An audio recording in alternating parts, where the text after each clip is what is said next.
My seventh great grandfather is the only photo of the slave we have. Okay. It's in the museum. So Michael and Hannah had 6 children, 1 daughter and 5 sons. Mhm. Is that correct? Okay, it gets complicated because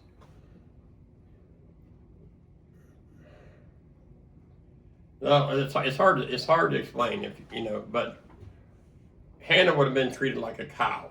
Mm-hmm. She would have been expected to give birth every year by force or by choice. It didn't matter to the plantation owner because she is giving birth to the most valuable commodity in America, right?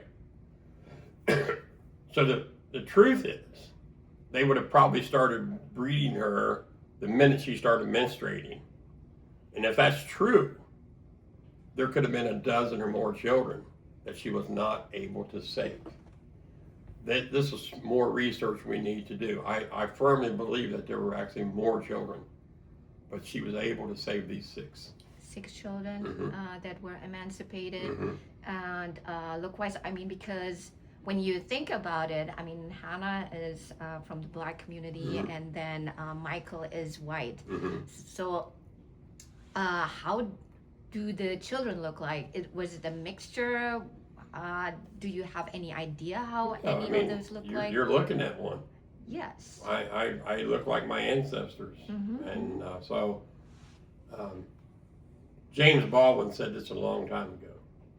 One of the great authors said, we've been integrated for a long time. People think this is something new.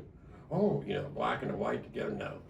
From the time you picked up my grandmother in Africa and raped her on the ship and continued to rape my grandmother for 400 years, this is why we look the way we do, right? My DNA says I'm 50% African, 49% European, and 1% Native American.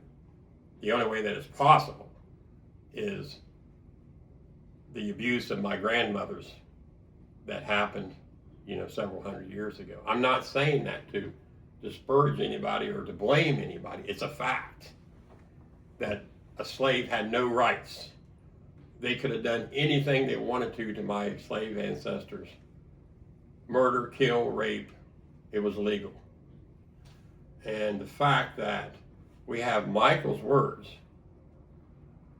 that says, I'm emancipating these 6 slave children for the affection I have for them is very powerful, very telling.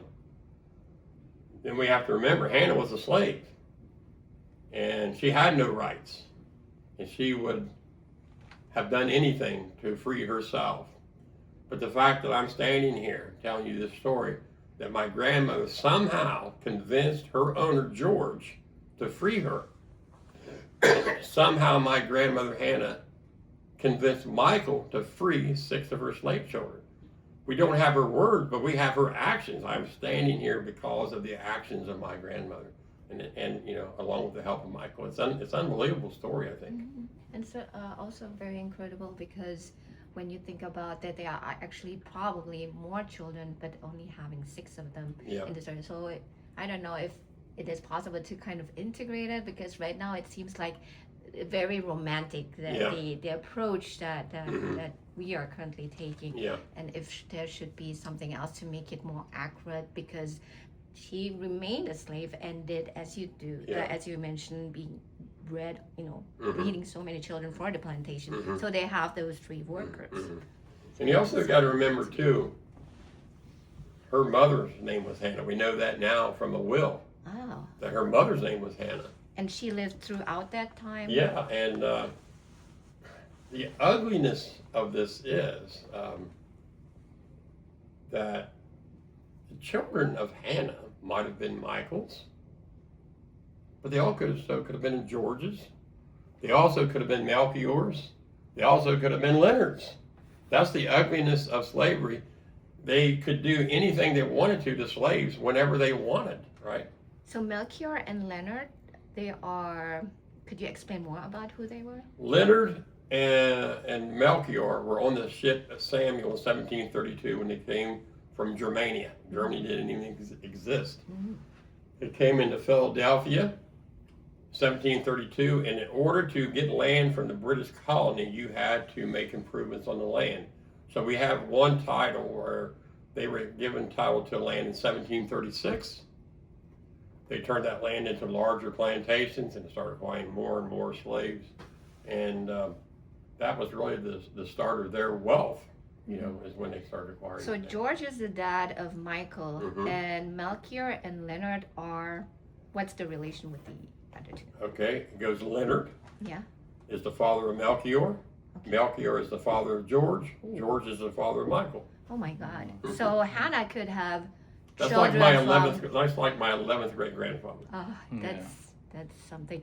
But And Michael. here's Yes. the other ugliness of it.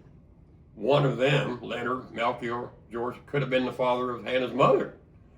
We know these things happen because this is the famous story of Thomas Jefferson and Sally Hemings. People turn that into a love story as well, but the truth of it is, the reason he fell in love with,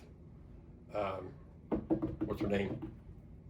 Thomas Jefferson's Sally Hemings, is that she looked like one of his deceased relatives or something like that. Maybe his deceased wife. Thomas Jefferson's wife died, and Sally Hemings looked like her because her father his father or somebody had fathered her. Okay, let's make a Okay. shift towards Yes. how he's running the whole thing. Okay, let's stop that and then see